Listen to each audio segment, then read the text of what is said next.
né? Mais um dia da semana de Kardec, da SCX. Nós somos o Grupo Asas, aqui da SCX também. Nós vamos cantar um pouquinho para nós começarmos a noite. Vamos começar com o Céu.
É uma música que está no nosso CD, simples, que está vendo aqui na casa.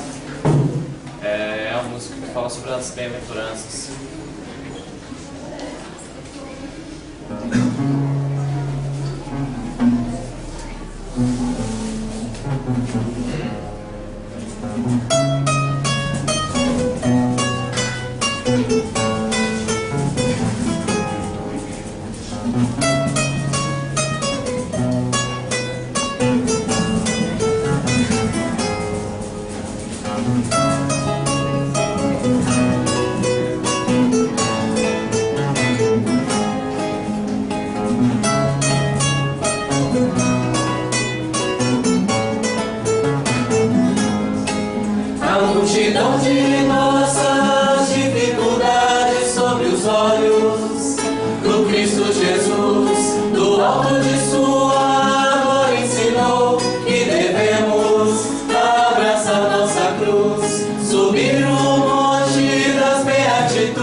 se para.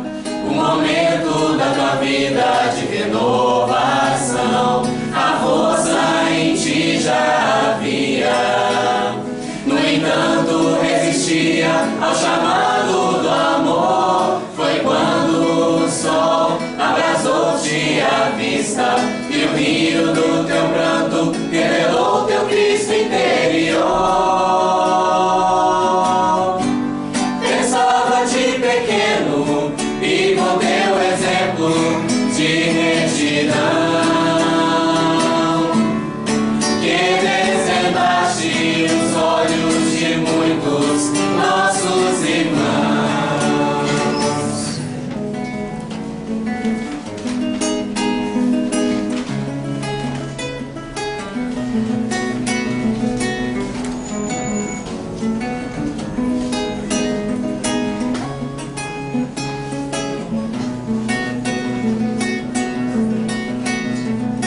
Ao cenário, descortina minha alma da devassidão, renunciará a ti mesmo para seguir nova missão, fazendo de ti instrumento do Pai e trilhando as pegadas do Mestre Jesus. Pensava-te pequeno e com teu exemplo de retidão, que desvendaste os olhos de muitos nossos irmãos. Coragem, renúncia e fé.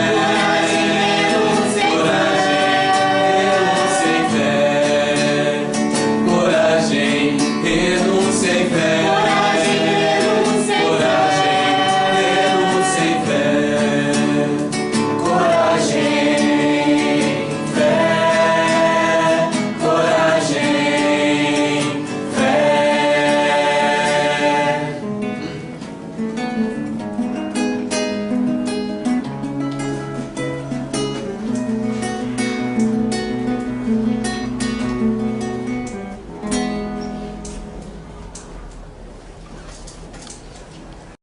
Herança,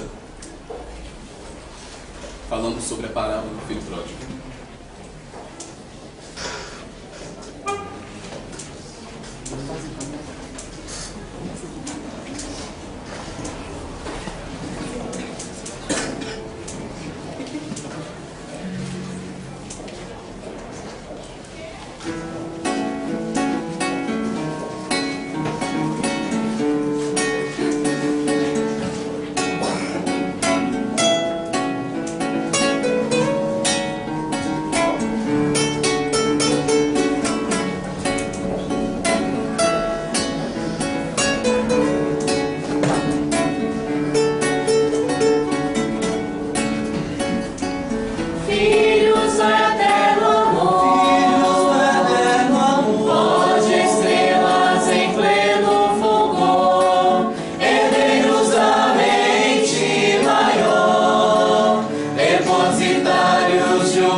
preciso de uma chance de expressar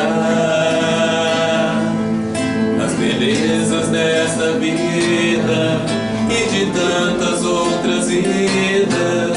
E agora me esforço por lembrar de tropeços cometidos e de tantos empecilhos, e a consciência impele reparar. Depois de tantos sofrimentos, nos sons de meus lamentos, vislumbro a luz que veio amparar. Onde estás?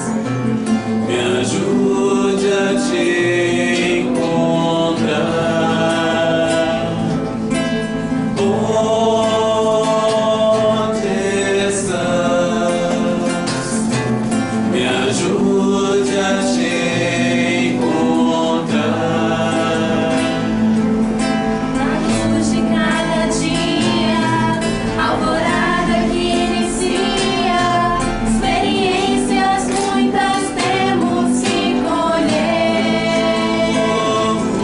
No concerto necessário, o coração é teu sacrário, guardando os frutos que você já fez crescer.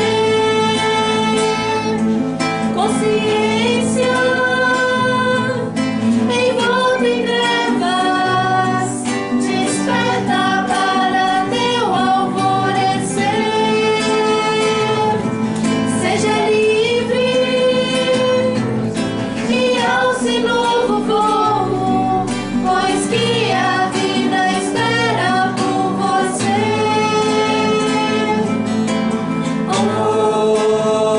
Onde estás? Me ajude a te encontrar.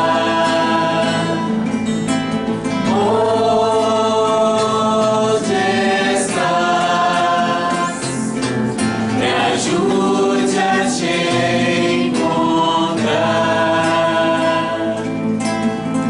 Desaforado, sentindo-se desamparado, uma mão se estende para amparar.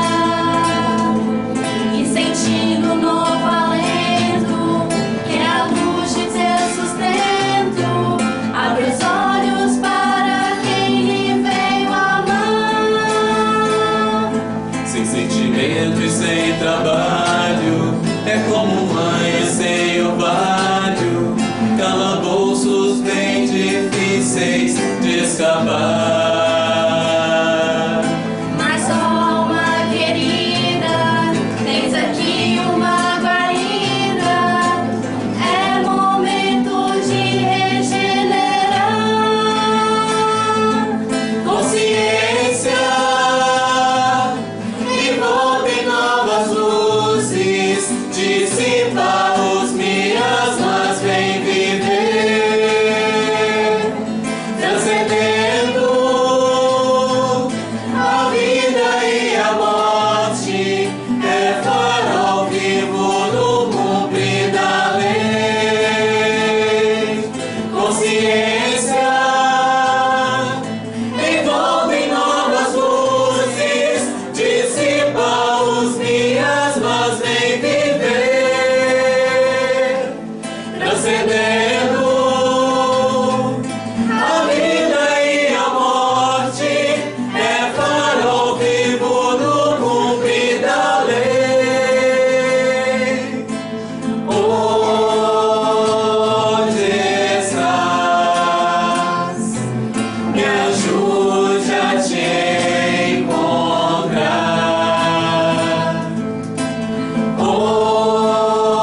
onde escolhemos estar. Estamos aqui porque escolhemos estar na noite de hoje. Para quem não me conhece, meu nome é André Brasil. Nós atualmente somos responsáveis pela atividade doutrinária da casa. Vocês estão acostumados com os companheiros Valfrido, Solange e Edécia, que são responsáveis pela reunião pública de quinta-feira, que estão deslocados numa outra atividade hoje.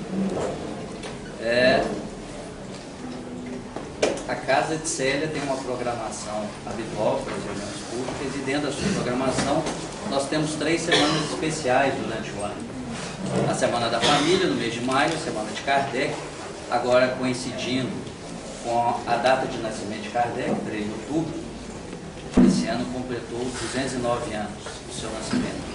E a Semana de Célia, agora no mês de novembro, dona da nossa casa.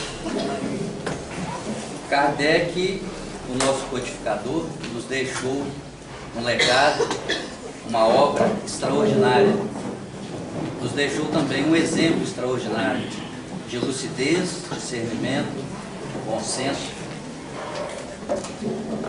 E nós dedicamos uma semana às comemorações da sua obra e do seu legado. Gostaria de ler um pequeno trecho de autoria de Marcos Alberto de Mário, do site Portal do Espírito. O Centro Espírita não é uma igreja parada no tempo. É um lar-escola dinâmico que visa carinho e afeto, estudo e trabalho, sempre preocupado em colocar o Espiritismo ao alcance de seus frequentadores e respondendo às dúvidas e observações as mais diversas, tendo por base a codificação kardeciana.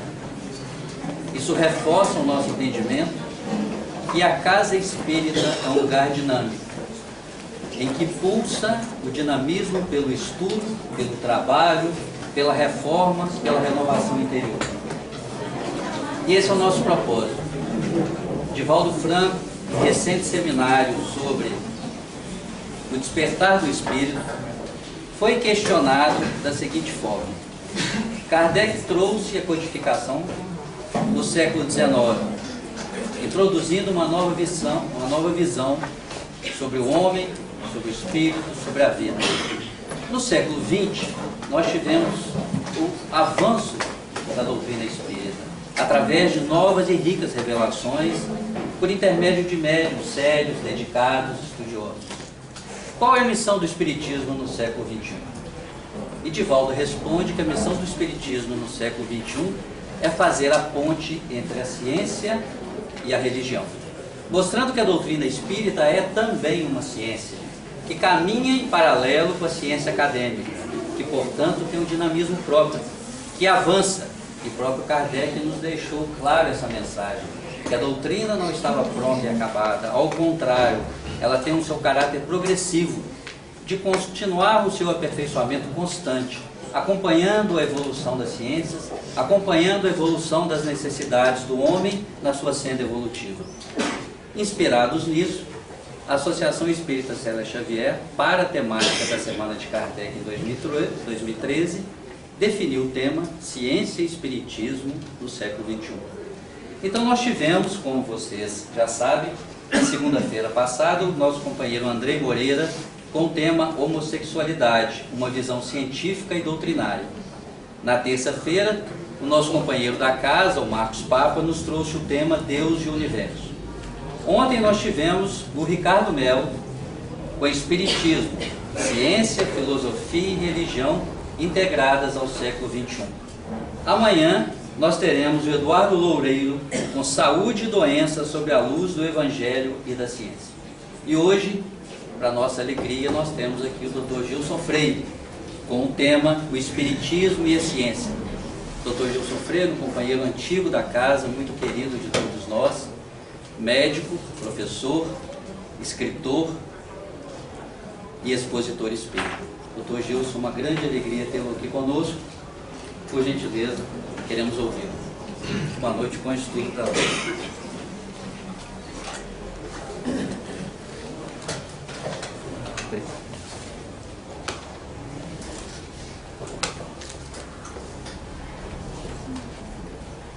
Vamos aguardar o microfone. boa noite para todos. É uma honra imensa estar aqui diante de vocês. Agradecemos a Deus, a Jesus por essa oportunidade e também a vocês pelo convite. Esperamos que os espíritos amigos estejam conosco e que as vibrações do mundo maior nos atinjam, reconfortando-nos a alma e o corpo para a grande jornada da vida. Então hoje nos cabe repassarmos, ainda que rapidamente, alguns conceitos importantes que o Espiritismo traz em contribuição ao avanço científico do mundo, demonstrando-nos que o Espiritismo também se faz ciência, além de ser uma revelação de caráter religioso e filosófico. Pois bem, há duas formas fundamentais de nós conhecermos a realidade em que estamos imersos. A primeira, a fundamental, a forma primitiva de conhecer, é a perquisição intuitiva. Portanto, o homem, desde que desceu das árvores e passou a caminhar ereto pelas ensolaradas savanas africanas, ele começou também a inquirir sobre os grandes mistérios que a vida lhe ofertava, e a natureza antepunha-lhe a curiosidade. Ele desejava conhecer, porque havia despertado nele pela evolução um novo apetite, até então desconhecido no mundo animal, o apetite intelectual. O homem agora interroga, ele faz perguntas essenciais e quer respostas que possam convencer a sua alma e clarear o seu entendimento. Deu certo aí, meu caro?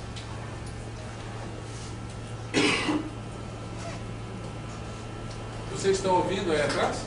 Dificuldade. Não, né?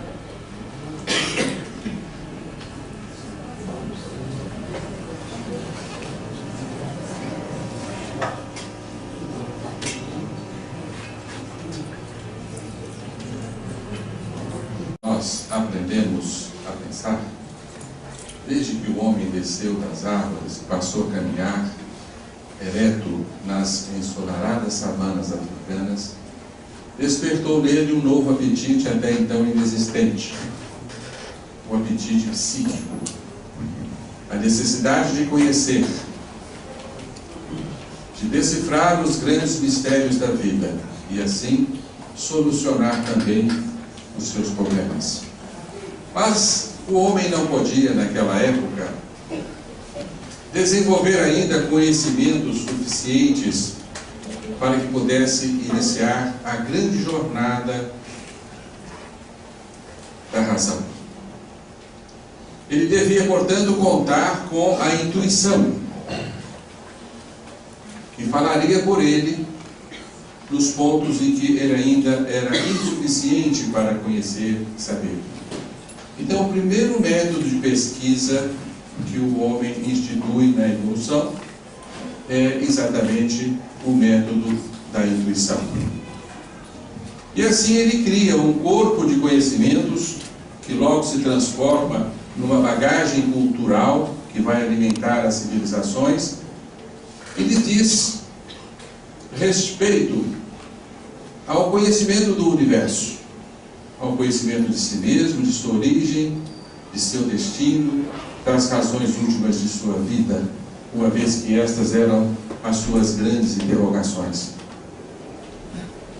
Assim ele cria a religião como uma bagagem de sabedoria que viria suprir estas suas necessidades iniciais. E a religião torna-se uma alavanca importante no progresso humano. Ela vai auxiliar o indivíduo tecnologia hoje não está muito favorável, não. Ela vai auxiliar o indivíduo a caminhar ainda incipiente, ou seja, sem o conhecimento suficiente para evoluir, porque a vida, na sua sabedoria, sabe suprir todas as nossas necessidades, em todos os momentos das nossas vidas. Então ele se nutriu com a religião e julgava que os conhecimentos provenientes da religião representavam para ele toda a verdade.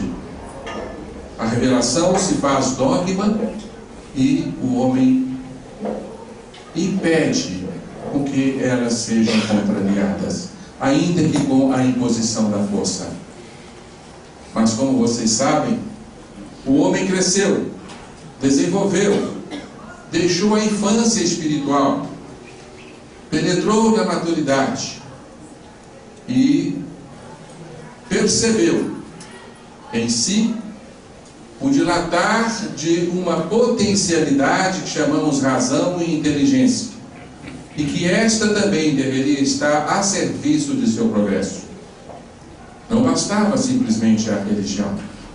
Era preciso desenvolver outros métodos de pesquisa da verdade e de conhecimento do mundo. É assim que nasce a ciência. Ciência e religião tornam-se assim duas poderosas alavancas a auxiliar a caminhada humana. Mas, infelizmente, na atualidade o homem ainda se debate, porque para muitos a verdade religiosa se opõe à científica e vice-versa. A religião tornou-se domínio dos incultos, enquanto que a ciência revela-se o método por excelência de conhecimento dos mistérios do mundo, sendo albergada pelas mentes mais brilhantes que conduzem a nossa humanidade. Onde está a verdade? A verdade é religiosa ou a verdade é científica? A ciência nos deu conquistas extraordinárias. Levou o homem à Lua, construiu para nós máquinas maravilhosas, deu-nos conforto, bem-estar na terra, libertou o homem do trabalho pesado, do trabalho escravo, fez-nos produzir em massa os nossos bens de consumo. Enfim, a ciência, na atualidade, detém o aval de única alavanca genuinamente necessária ao progresso do homem. A religião, infelizmente, está presa nos templos de pedra, com verdades obsoletas a apregoar conhecimentos que já não servem mais para a mente do século XXI. Religião ou ciência? Ciência ou religião? A alma do homem fende-se na atualidade entre a fé e a razão. Nós costumamos dizer que, de modo geral, não é aqui uma crítica aos nossos irmãos de fé, mas, de modo geral, o homem, sobretudo ocidental, ele apoia-se na ciência de segunda a sábado.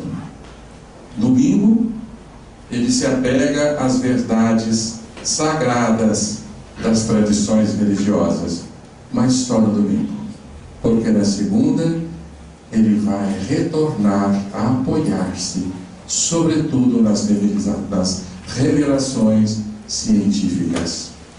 Não é assim? De segunda a sábado, ele é evolucionista. Ele acredita na evolução darwiniana como proposta pela ciência. Só no domingo, ele é criacionista e acredita na proposta bíblica da criação do homem. E por aí vai, gerando no homem um certo desconforto, não é verdade? Um desconforto entre verdades que aparentemente se opõem, e o homem não sabe se apega à verdade científica ou se continua atrelado à verdade religiosa. Essa história começa no século XVII. Vocês sabem muito bem disso. Quando o homem resolve indagar e responder não pela fé, mas mediante a sua razão amadurecida, nasce o iluminismo, baseado no refrão do filósofo Kant: ousar interrogar. Sabem vocês que na Idade Média era muito perigoso interrogar? Era pecado perguntar. Dizia-se na época que os infernos estavam cheios daqueles que interrogavam e perguntavam por que isso, por que aquilo, ou como funciona isto, ou funciona aquilo. O homem tinha que aceitar como um conhecimento de fé aquilo que ultrapassava a sua capacidade de compreensão. Mas então surge o iluminismo, com o desejo de desenvolver novas maneiras de conhecer e fazer o homem avançar. E com o iluminismo nasce a ciência. A ciência observa o mundo ao redor com os olhos da razão, mediante pesquisas e a utilização de instrumentos, e descobre fatos, comprova estes fatos e anuncia as suas verdades. Normalmente verdades comprovadas, atestadas, recomprovadas, de forma que uma verdade científica dificilmente pode ser contradizida. Aqui nós temos um marco importante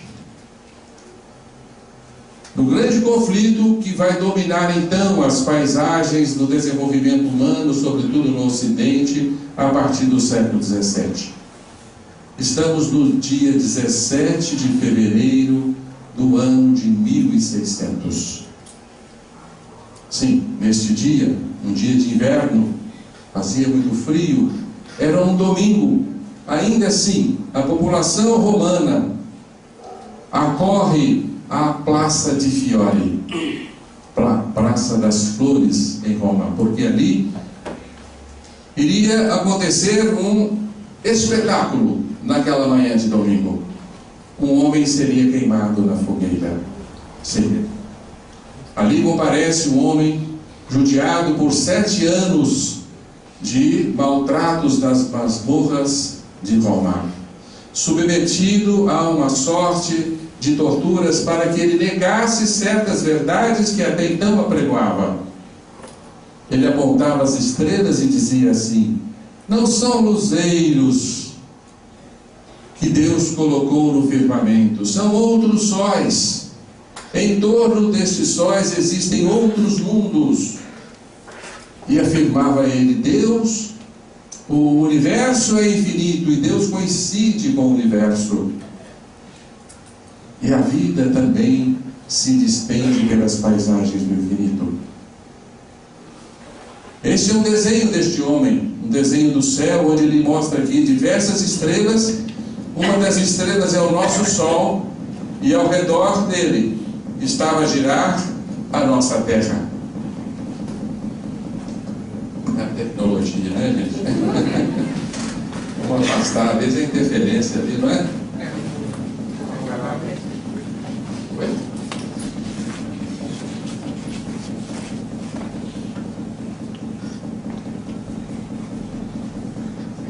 Vocês sabem quem é esse homem?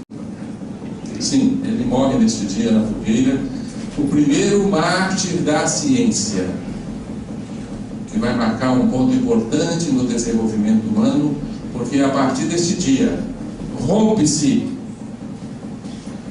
a alma do homem, a aliança entre a fé e a razão, gerando uma grave enfermidade que perdura nos nossos dias, porque nós temos de um lado o coração e do outro a mente.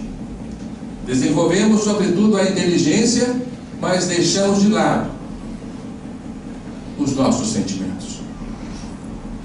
Aplaca-se a fé amortece-se essa chama tão necessária ao sustento das nossas vidas.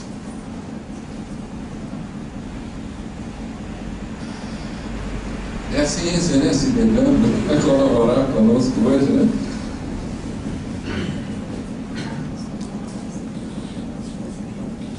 Quem tinha razão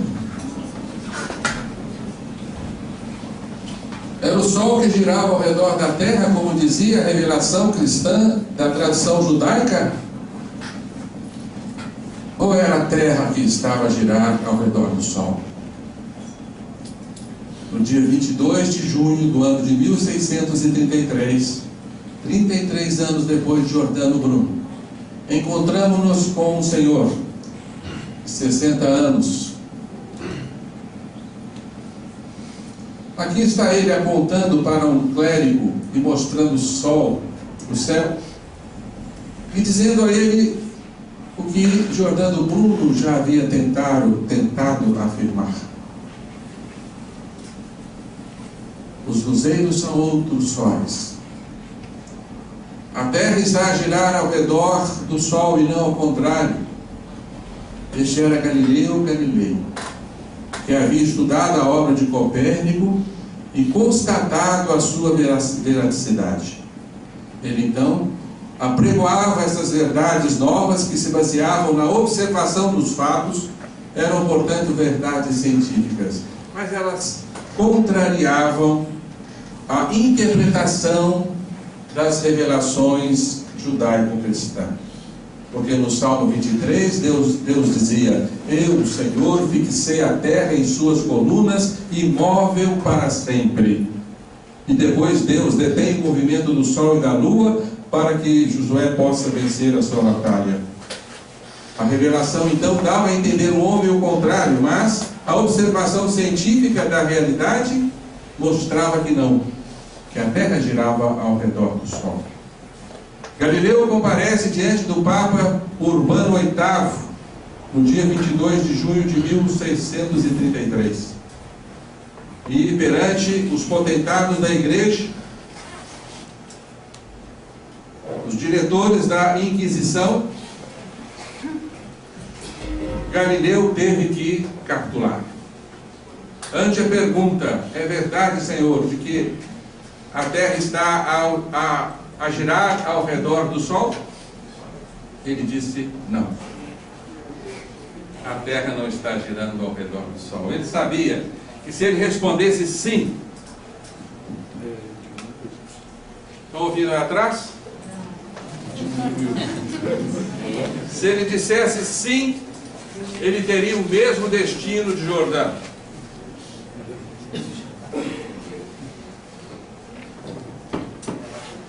Mas diz a história que baixinho, para que os juízes não escutassem, ele disse: Epur se move. Quer dizer, no entanto, ela se move. Acabou aqui?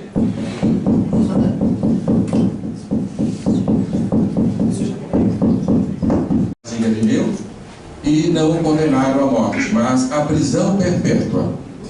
Ele ficou quase 10 anos preso na torre de uma igreja. Estava prestes a completar 10 anos de prisão quando ele falece, no ano de 1642. Mesmo ano que na Inglaterra nasce Isaac Newton, que iria definitivamente colocar a ciência como o estandarte a orientar o saber humano. A religião então fenece. A religião se restringe aos templos de pedra, constrange-se às evidências científicas e padece a alma do homem a partir de então, porque ele já não sabe mais em quem confiar, na ciência ou na religião. Estes 3 grandes homens são os responsáveis, ou um dos responsáveis pelo estabelecimento do conhecimento científico na Terra. René Descartes, que vai criar o método científico, digamos assim, corroborado por Francis Bacon, Isaac Newton e Laplace. Laplace era um sábio francês chamado o Newton francês. Mas com Laplace dá-se um fato extraordinário. Porque até então continuavam os grandes pensadores da época a acreditar na existência de Deus, convictos de que a inteligência divina criara o universo, o sustentava e o guiava. Mas com Laplace essa história irá modificar-se. Ele escreve um livro expondo uma teoria sobre a formação do sistema solar, em base a uma grande nebulosa que se condensa, formando sim o Sol e os planetas. Este livro ficou famoso na sua época. Foi lido por Napoleão. E Napoleão estranhou-se de um fato. Chamou Laplace à sua presença e perguntou a Laplace: Laplace, onde está Deus nessa sua história?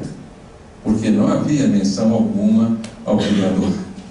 Aquela nebulosa se fizera por si só, condensara-se por si só, regida pelas suas próprias leis, formara assim o Sol e os mundos. Onde está Deus?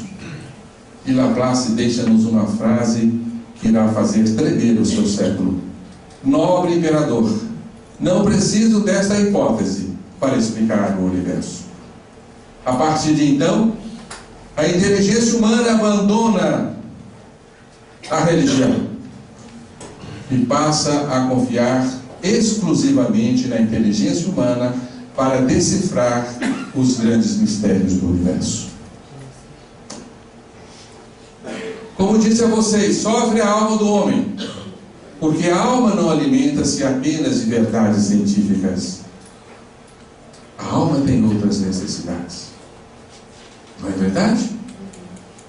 Porque a verdade científica, por mais clara e contundente que seja, ela nunca será capaz de resolver os grandes mistérios que se aninham em nosso espírito. Quem somos, afinal? De onde viemos? Quem nos criou? Quem criou tudo? Por que tudo existe e não existe o nada? Por que vivemos e para que estamos aqui? Para onde vamos?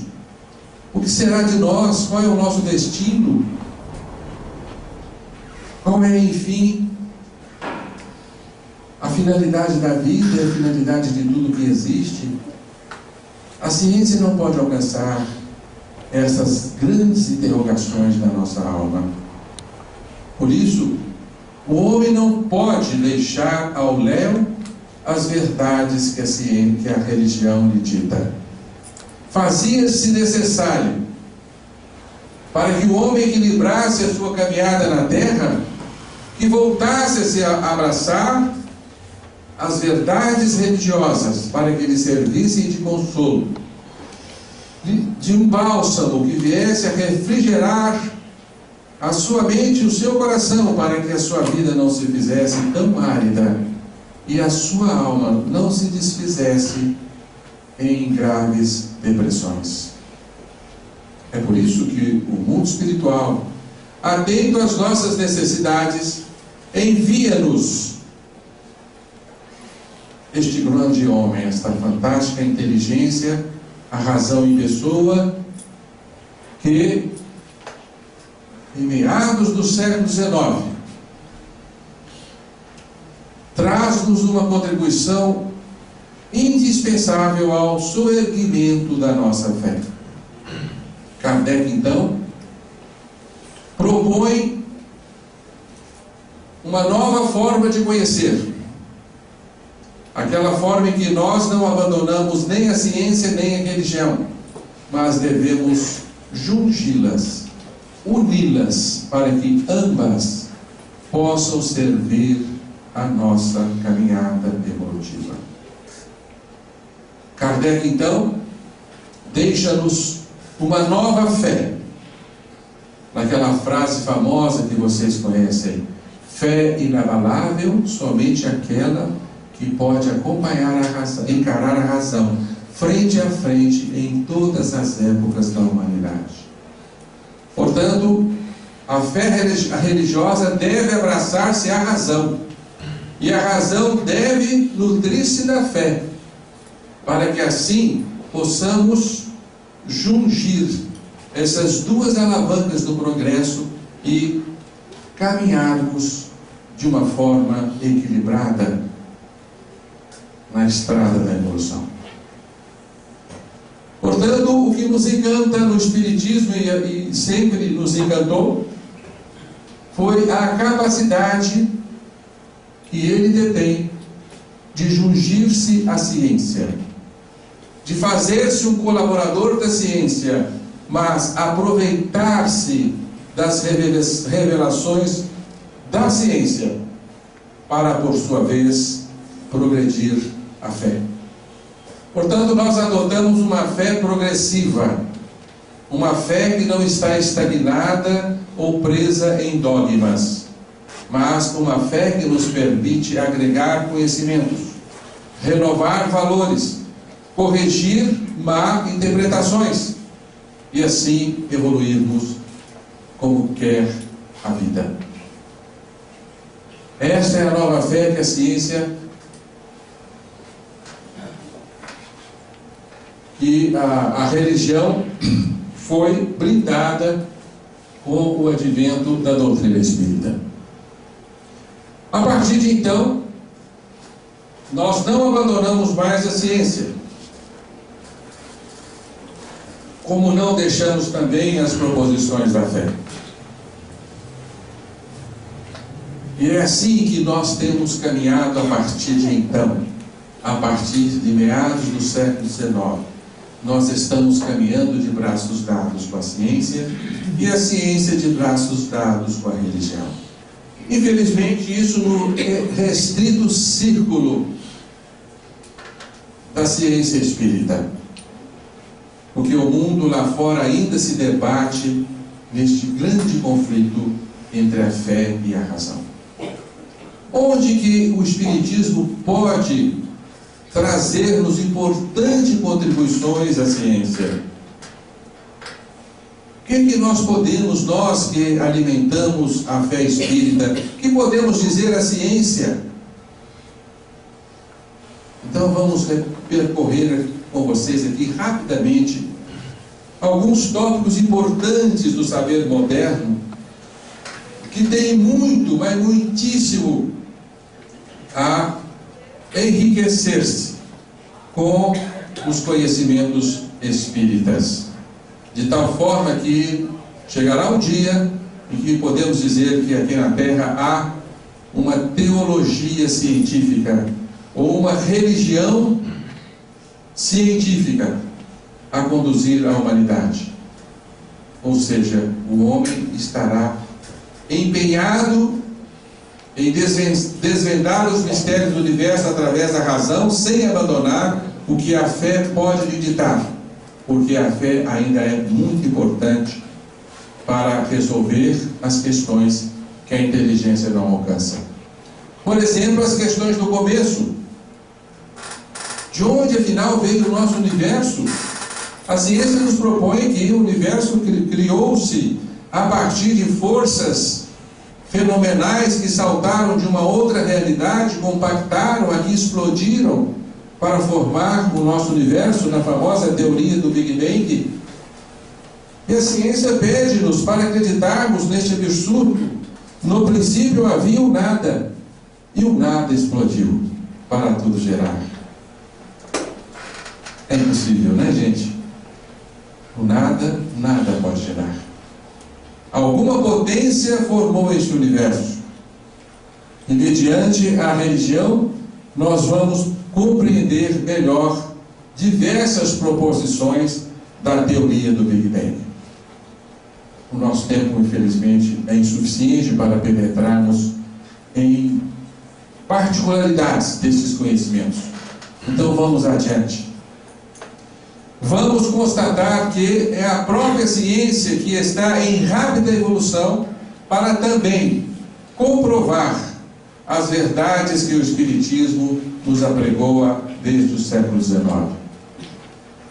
Aqui nós temos uma composição moderna do universo.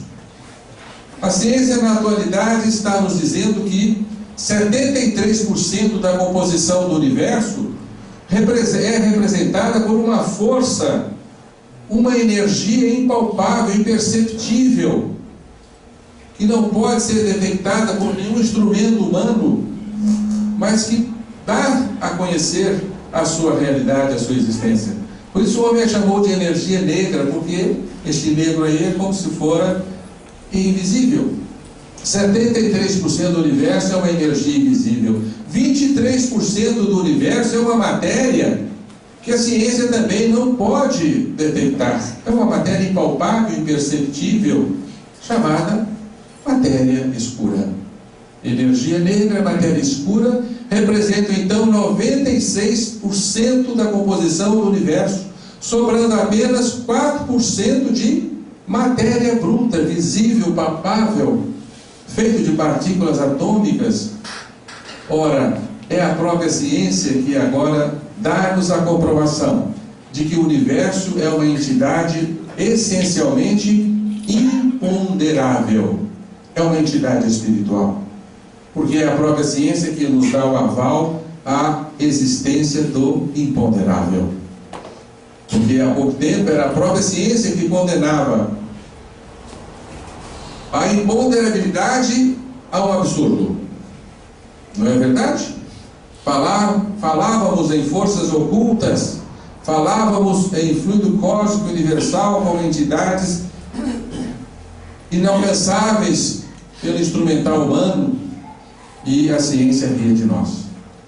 Mas agora é a própria ciência que vem comprovar que não, que o universo é um imenso lago, infinito lago de forças imponderáveis, matérias sutis, que podemos então perfeitamente compreender como o fluido cósmico que o Espiritismo veio nos constatar. A natureza íntima da matéria também é compreendida de uma forma a abraçar-se aos conceitos espíritas, porque o Espiritismo, ainda no século XIX, ensinou-nos que a matéria é uma energia condensada, nada mais do que isso.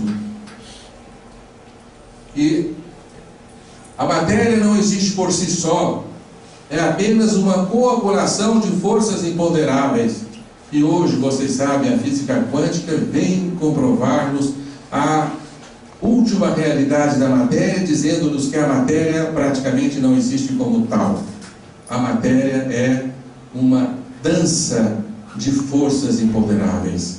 Aqui nós temos um anel de 56 átomos de ferro depositados sobre uma placa de grafite, numa fotografia ultramicroscópica, né? De tunelagem, e vocês veem que esse anel de átomos de ferro reverberam sobre a placa de grafite como se fossem depositados sobre um lago. A matéria é um lago de ondas, são fluidos, como dizia a doutrina dos espíritos. Então assim nós estamos constatando que a matéria, na sua última intimidade, é uma construção do espírito, é uma construção das mentes que povoam o universo. Porque, como que é a física quântica? É a consciência que coagula a onda quântica, fazendo-a expressar como matéria. E isso nós já havíamos aprendido na nossa doutrina espírita. Está lá. No avanço que o Chico Xavier nos trouxe para o conhecimento espírita, está dito lá: toda matéria é energia tornada visível, e toda energia originariamente é força divina, de que nos apropriamos para interpor os nossos propósitos aos propósitos da criação, evolução em dois mundos. Tudo é espírito no santuário da natureza, domínios da mediunidade. Dos fluidos que nos integram o clima de manifestação, todos eles são de origem mental.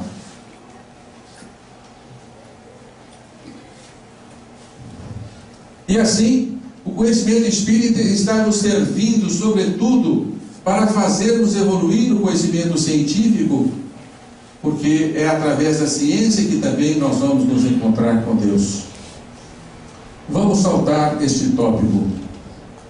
porque o tempo, infelizmente, não nos permite deter em muitos detalhes.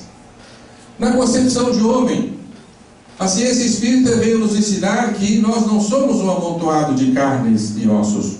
Somos muito mais do que isso.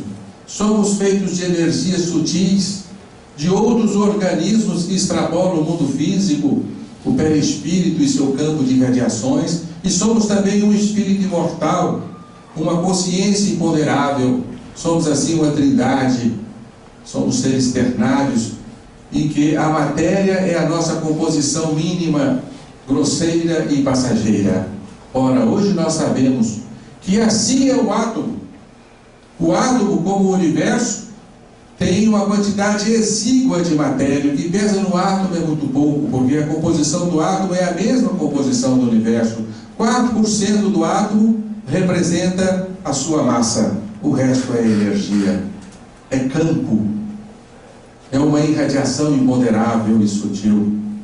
Ora, basta nós considerarmos que somos um amontoado de átomos e compomos, portanto, uma entidade de igual natureza, né? O homem é um campo de radiações, e nós temos em nós níveis quânticos, assim como o átomo, né? Expresso das camadas que nos envolvem, que vão desde a nossa contraparte grosseira até os nossos componentes mais sutis, mais diáfanos, que sustentam a nossa consciência. Então aqui nós temos um átomo mostrando os campos quânticos que envolvem o átomo, né? Em número de 7, coincidindo assim com os famosos 7 corpos do homem, demonstrando-nos que nós somos também entidades quânticas ou eventos quânticos. Então, em 1859, o mundo conheceu as teorias de Darwin.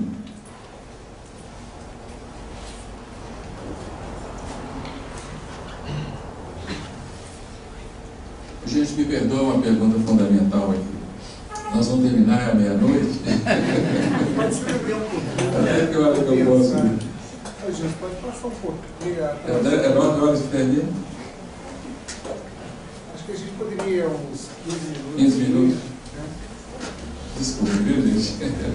Deve com essa confusão no começo aqui, eu me perdi um pouco nesse detalhe, né?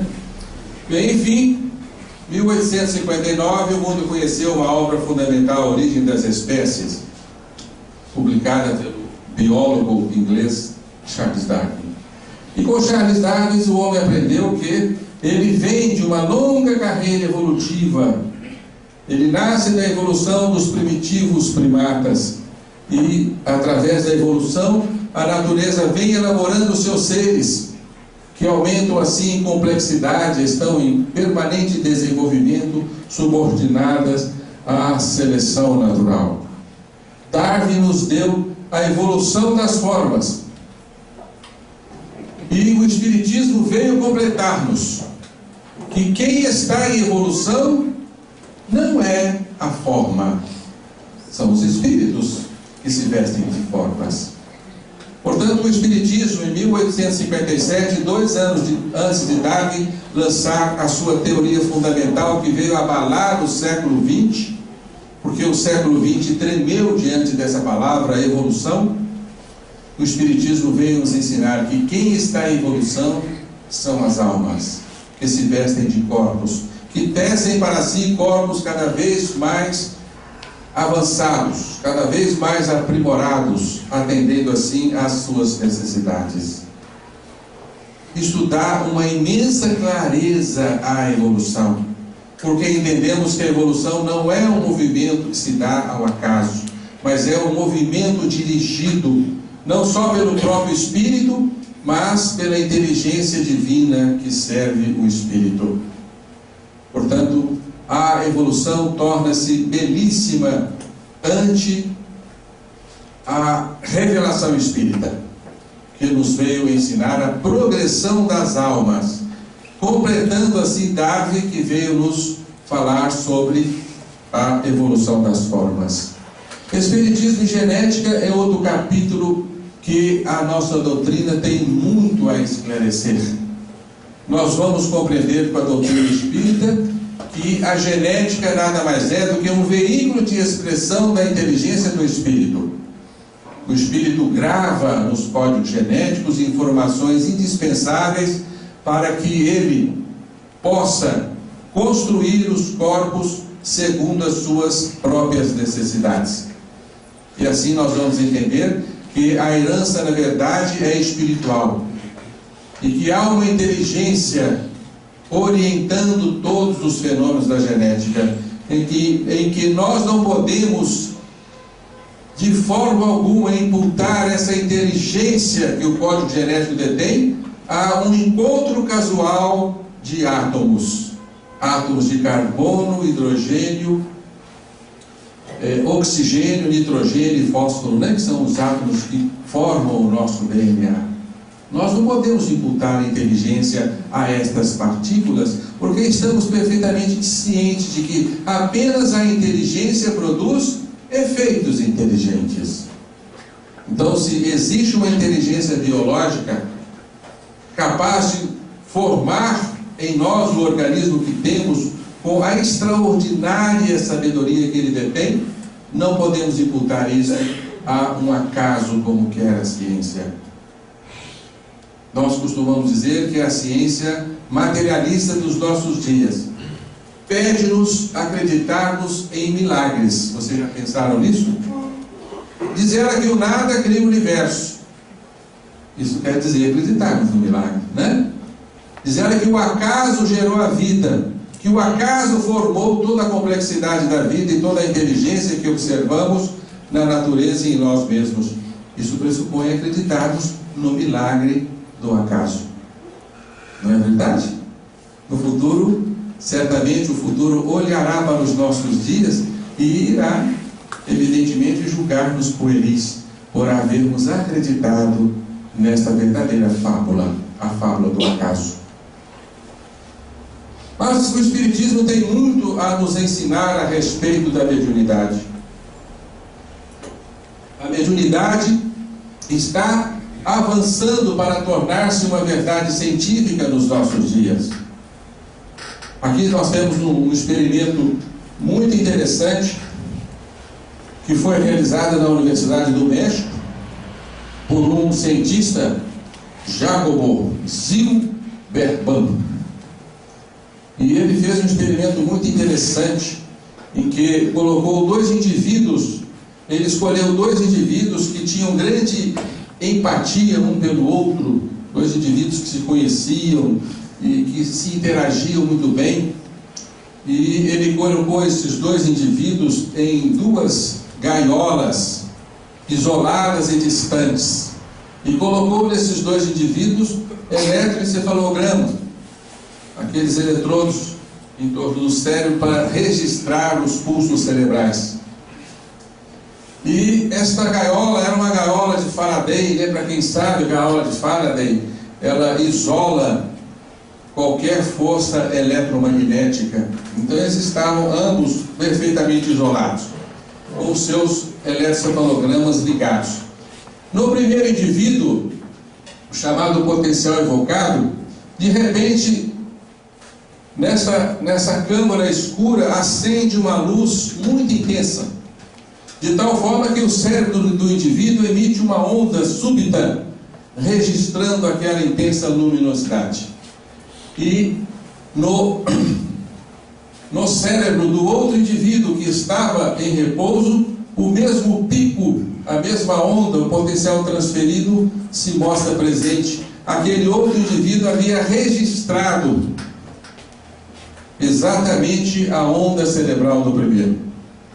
Então aqui está uma superposição dos dois eletroencefalogramas, né? O evocado e o transferido, mostrando uma superposição, demonstrando assim a capacidade que o cérebro humano tem de emitir ondas e recebê-las à distância. E eis que há pouco tempo, né, na Universidade de Duke, nos Estados Unidos, um neurocientista, inclusive brasileiro, né, o Miguel Nicoleles, fez uma experiência com ratos. Também muito interessante essa experiência. Ele treinou dois ratos de tal forma que, quando acendia uma luz, eles apertavam a alavanca e recebiam o alimento. Acendia a luz, eles apertavam a alavanca e recebiam um alimento. Depois ele separou esses dois ratos, o codificador e o decodificador, e colocou eletrodos nas cabecinhas desses dois ratos. Eles estavam uma distância do outro, de tal forma que o rato da primeira caixinha continuou a receber o estímulo luminoso e a apertar a alavanca e receber o alimento. O outro rato que estava isolado, ele não tinha contribuição da lâmpada, mas curiosamente ele apertava a alavanca no mesmo instante que o outro também o fazia, demonstrando assim que o primeiro ratinho transmitia a informação para o outro. Havia uma extraordinária coincidência, de tal forma que esses dois ratinhos estavam conectados por ondas cerebrais. É extraordinário isso, né? Mentes conectadas à distância, demonstrando assim a possibilidade do cérebro de veicular informações de um para o outro. É a mediunidade, então, que se comprova, né? Aqui está o registro do Estado de Minas, do dia 3/3/2013, né? A comunicação não depende mais de sons, palavras, imagens ou gestos. É possível passar informações diretamente de um cérebro a outro. Simples assim. Por mais fantástica que possa parecer, essa forma de transmissão de dados foi alcançado pelo brasileiro, né, Miguel Coleres e sua equipe, que apresentaram ontem um estudo no qual os sinais cerebrais de um rato foram transmitidos a outro, permitindo que eles realizassem juntos algumas tarefas. E tudo isso com um detalhe particularmente integrante. O experimento funcionou mesmo quando o animal estava em Durham, deve ser, né, a pronúncia, nos Estados Unidos, e o outro estava em Natal, no Brasil. Né? Muito interessante, de forma que a ciência tem muito a ganhar com os conhecimentos da ciência. Pois bem, vocês têm aqui, por último, né, uma contribuição extraordinária do conhecimento espírita a respeito da composição do homem, porque nós estamos perfeitamente cientes de que nós não somos produto dos nossos cérebros. Não é verdade? Porque a ciência, ainda fixada no materialismo, acredita que o homem é uma secreção cerebral. Nós somos produtos de impulsos neuronais que se formam e se conjugam no fantástico universo dos nossos 200 bilhões de neurônios que todos detemos em nosso cérebro. Somos produtos dessas interações, desses estímulos, nada mais do que isso. Portanto, quem pensa em nós são os neurônios. Quem decide por nós são os neurônios. Quem sente por nós são os neurônios. Se os neurônios morrem, não existimos mais. Esta é a compreensão do homem sobre a sua própria formação, o seu próprio entendimento. Mas por mais que o homem tenha pesquisado a fonte da consciência e da inteligência, ele não consegue localizar no cérebro. Porque a ciência ainda trabalha com um conceito um tanto quanto acanhado, se chama localismo. Quando a ciência localiza um ponto no cérebro que interfere numa função, a ciência diz, tal função é criada por este ponto no cérebro. Invertendo assim a nossa compreensão, porque nós entendemos que quem pensa, quem age, quem sente, quem existe, quem elabora pensamentos é o espírito. A mente nada mais é do que uma tela de recepção da alma. Não é verdade? Assim como um computador que por si só nada gera. Ele apenas reproduz os programas que indivíduos inteligentes compõem para que ele possa reproduzi-los. Seria muito idiota o indivíduo que desmontasse um computador e dissesse assim, ó, quem cria essa imagem é esta fração aqui do HD, está gerando esses impulsos para que essa imagem se forme. Pois é assim que a ciência julga. Então, ante o fracasso de localizar a consciência no nosso cérebro e descobrir qual é o núcleo do nosso encéfalo que gera a consciência, a ciência na atualidade está acreditando que a consciência é produto de uma inter-relação, de uma conexão entre os nossos neurônios. O que na atualidade está sendo chamado de conectoma. Conectoma, então, seria o produto de todas as interações entre os nossos neurônios, desenhados por computador nesse encéfalo, né? Onde o computador coloriu impulsos entre uns neurônios e outros neurônios. Sabem vocês que nós temos comunicações constantes entre os nossos neurônios. Os nossos neurônios formam uma verdadeira rede de intercomunicações e vocês podem imaginar a complexidade disso. 200 bilhões de neurônios se intercomunicando. São muito mais intercomunicações do que as que são possíveis na Terra, criadas pelo homem. Então diz a ciência que é esta interconexão que forma a consciência e que gera a nossa inteligência. Evidentemente, mais uma teoria destinada ao fracasso, porque nós não somos produtos das nossas interconexões. As interconexões estão dirigidas pelo nosso ser imaterial. Portanto, quando a ciência materialista abrir-se para as proposições que a ciência espírita nos anuncia, a ciência irá verdadeiramente caminhar a passos largos. Ela tem muito a aprender com a nossa doutrina. E nós temos que dar graças a Deus por estarmos abraçados a essa doutrina que também nos orienta no conhecimento científico, ajuda-nos a entender as verdades científicas, a abraçá-las também, mas a olhá-las por outros ângulos. De tal forma que nós, na atualidade, podemos abraçarmos a fé e também a ciência como duas verdades indispensáveis ao nosso progresso. Mas devemos estar perfeitamente cientes de que a ciência nos deu muito conforto. Construiu para nós tecnologias fantásticas. Mas a ciência não soube ainda construir o homem. Somente a religião, com a sua bagagem moral, é capaz de construir o homem. Por isso a ciência precisa urgente de descobrir este homem aí, né? Precisa tornar o Evangelho uma verdade científica para compreender que somente o Evangelho, apregoando o desenvolvimento do amor, poderá instituir na Terra um verdadeiro paraíso.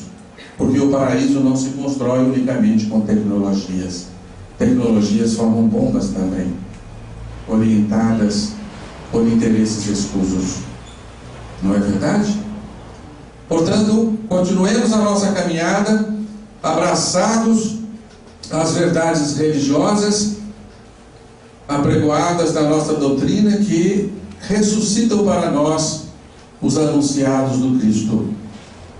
E nós iremos compreender que na atualidade haverá de ter muito mais valor para a evolução do homem, muito mais do que uma descoberta científica, um gesto de amor, porque o gesto de amor constrói verdadeiramente o espírito.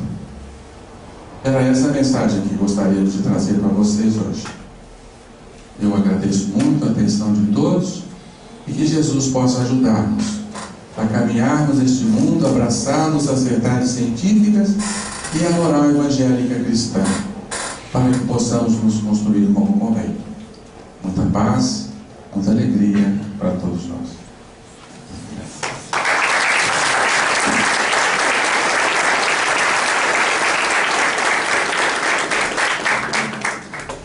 Nós agradecemos ao Dr. Gilson com mais esses ensinamentos, esclarecimentos, informações que nos traz. Nós vamos, para encerrar, vamos pedir que João Beto faça a prece para nós de encerramento, agradecendo aos mentores dessa casa, que tanto nos acolhem com tanto carinho, com tanto amor. E lembrando que amanhã nós teremos o André Loureiro, no encerramento da Semana de Kardec.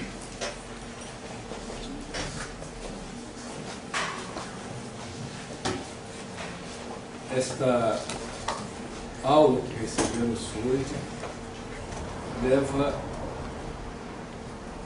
nós temos a certeza, todos nós a refletirmos bastante e a concluirmos o quanto que ainda temos que aprender.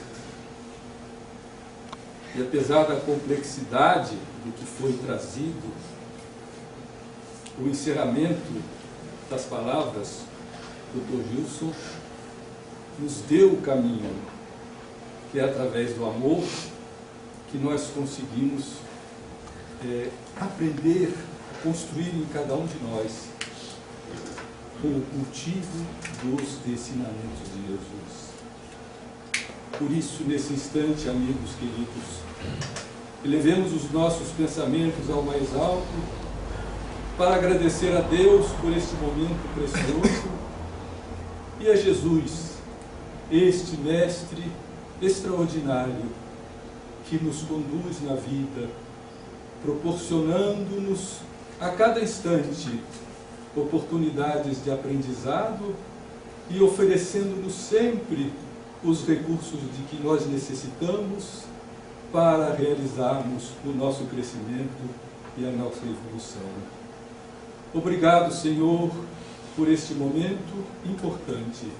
Obrigado por esta doutrina que nos ilumina e nos mostra o caminho a seguirmos. E, sobretudo, obrigado a este codificador extraordinário que trouxe para a humanidade talvez o mais extraordinário manancial de ensinamentos para nos ajudar a realizar o nosso progresso. Que a sua paz, Senhor Jesus, continue conosco, hoje e sempre.